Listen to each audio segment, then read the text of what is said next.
ಬೆಳಗ್ಗೆ ತರಕಾರಿ ಅಂಗಡಿಗೆ ಹೋಗಿ ಹಣ್ಣು ತರಕಾರಿ ಎಲ್ಲ ತಗೊಂಡು ಸ್ವಲ್ಪ ಹೊತ್ತು ವಾಕಿಂಗ್ ಮಾಡಿದ್ವಿ. ಆಮೇಲೆ ನನ್ ಬೇಬಿ ಸ್ವಲ್ಪ ಹೊತ್ತು ರನ್ನಿಂಗ್ ಮಾಡಿ ಮುಗಿಸ್ತಾ ಆಮೇಲೆ ನಮ್ಮ ಮನೆಗ್ ಬಂದ್ವಿ. ಮನೆಗ್ ಬರೋದಷ್ಟೊತ್ತಿಗೆ ಸರ್ಪ್ರೈಸ್ ಕಾದಿತ್ತು. ಏನು ಅಂತಂದ್ರೆ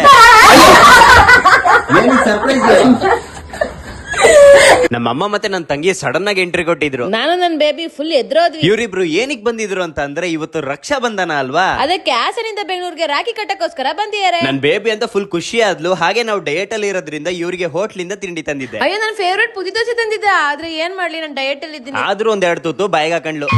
ರಕ್ಷಾ ಬಂಧನಕ್ಕೆ ರೆಡಿ ಆದ್ವಿ. ಆದ್ರೆ ನಾನು ನನ್ ತಂಗಿ ರೆಡಿ ಆಗೋದಲ್ಲಿ ಅರ್ಥ ಇದೆ. ನನ್ ಬೇಬಿ ಯಾಕೆ ರೆಡಿ ಆದ್ಲು ಅಂತ ಗೊತ್ತಾಗಿಲ್ಲ.